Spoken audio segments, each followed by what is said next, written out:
5 राज्यों के चुनाव परिणाम आने के बाद देश के सभी कोरोना एक्सपर्ट आज राजनीति विशेषज्ञ और चुनाव विश्लेषक बन गए हैं। हमेशा की तरह व्हाट्सएप यूनिवर्सिटी से देश के भविष्य की भविष्यवाणी करने वाले कह रहे हैं कि अब बंगाल को अगला कश्मीर बनने से कोई नहीं रोक सकता। कोई मोदी जी को इस हार का दोष दे रहा है, कोई कोरोना को और कोई चीन और पाकिस्तान को। लेकिन कुछ लोग बंगाल के हिंदुओं को दोषी ठहरा रहे हैं कि उन्होंने भाजपा को हराकर पश्चिम बंगाल का पश्चिम बांग्लादेश बना दिया है।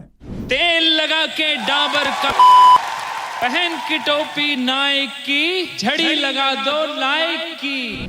हेलो और नमस्कार मित्रों।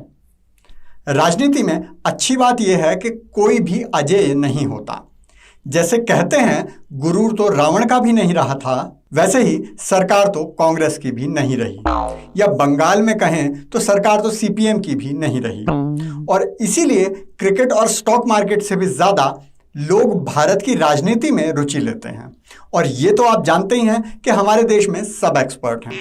जब 1 साल पहले आए कोरोना के ही सब एक्सपर्ट बन बैठे हैं तो राजनीति तो फिर भी बचपन से देखते आ रहे हैं। तो आज का चुनाव परिणाम अभी पूरा आया भी नहीं और लोगों के एक्सपर्ट कमेंट आने शुरू हो गए। और इनमें से सबसे बड़े एक्सपर्ट थे वो सलमान खूनी के बिग बॉस को देखकर बोल रहे थे इन हिंदुओं का कुछ नहीं हो सकता। इन्होंने कश्मीर से कुछ नहीं सीखा, केरल से कुछ नहीं सीखा। अब बंगाल भी कश्मीर बन जाएगा और फिर बांग्लादेश। मैं ये नहीं कह रहा कि उनका ये गुस्सा, उनका ये डर ठीक नहीं है। आपको गलत लग रहा हो तो आज का आरामबाग भाजपा ऑफिस का ये दृश्य देख लीजिए।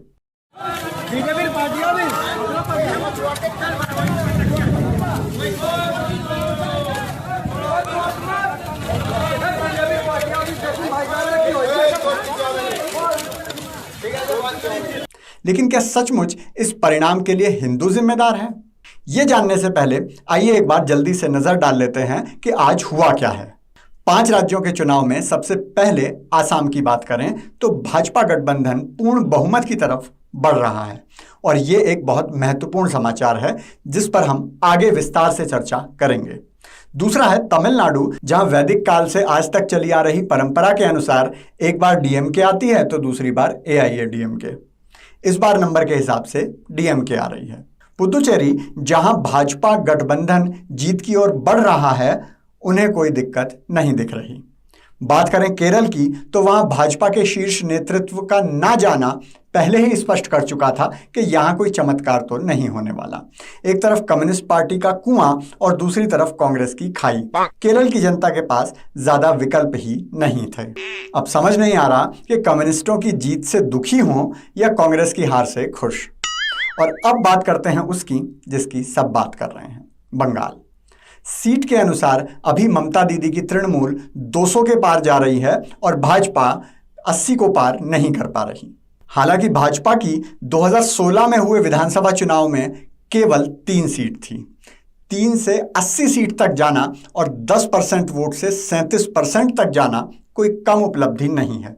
लेकिन भाजपा वहां उपलब्धि प्राप्त करने नहीं, जीतने गई थी। तो चलिए देखते हैं खेला किया किसने है। कांग्रेस को पिछले चुनाव में 44 सीट मिली थी। इस चुनाव में एक भी नहीं मिलती दिख रही। याद करो दिल्ली क्या हुआ था। आम आमदनी पार्टी को किसकी वोट मिली थी? पिछली बार कांग्रेस का वोट परसेंट 12% था और ममता दीदी का 45%।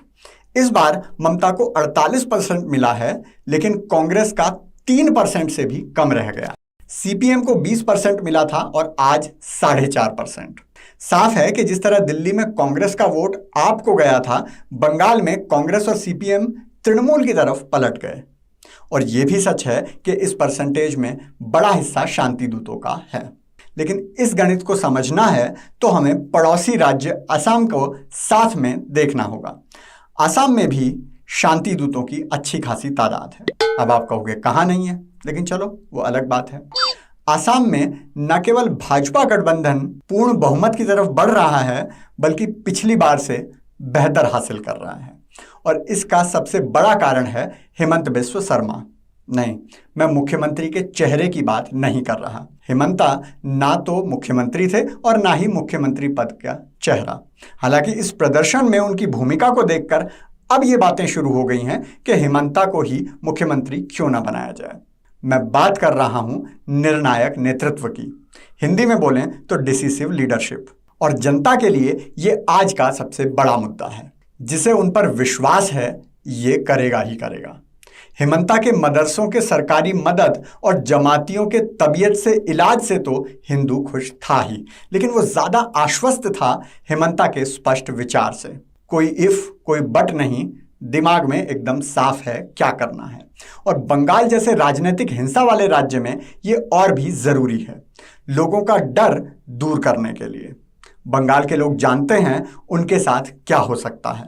अभी तो परिणाम पूरे आए भी नहीं। आप देखिए कोलकाता के पढ़े लिखे अमीर मेट्रो हाइट्स लेक टाउन में कैसे जश्न मनाया जा रहा है।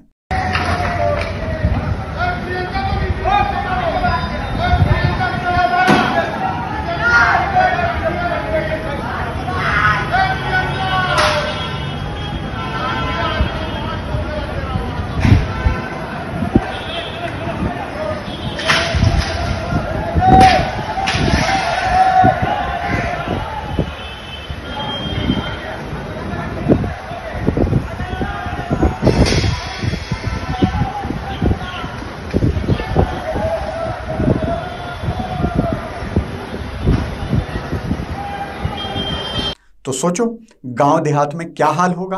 ओह, वो भी ऊपर आरामबाग में देख लिया है ना। शुवेंदु अधिकारी हो या दिलीप घोष या फिर मुकुल रॉय, इनमें से ऐसा कोई नहीं था जो उन्हें वो आश्वासन दे सके कि वो खुलकर अपनी मर्जी से अपनी राजनीतिक मर्जी सामने रख सकें। पता था मोदी जी चुनाव के बाद यहां नहीं रहेंगे, रहना तो यहां के नेताओं के सहारे ही है। वैसे बंगाल की जनता को बधाई, उन्होंने अपना भविष्य चुन लिया है। लेकिन बधाई की ज्यादा बड़ी पात्र भाजपा है जो बंगाल की जनता को उनका भविष्य नहीं दिखा पाई। बाबा का आज का ब्रह्म ज्ञान है जनता के नाम। चुनाव के परिणाम कुछ भी हों, लोकतंत्र की तो जीत है। और इस बार तो ईवीएम भी ठीक चली थी। लो आप भी आनंद लो लोकतंत्र की विजय यात्रा का। बंगाल से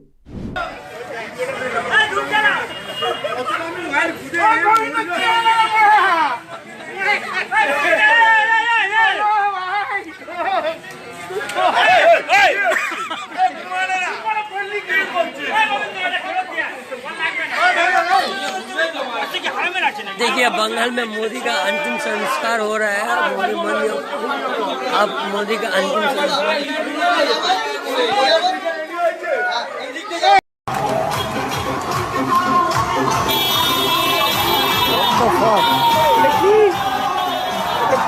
अगर आप भी दीदी के साथ फुटबॉल खेलना चाहते हैं तो कृपया लाइक शेयर कमेंट और सब्सक्राइब जरूर करें, क्योंकि खुशियां बांटने से बढ़ती हैं।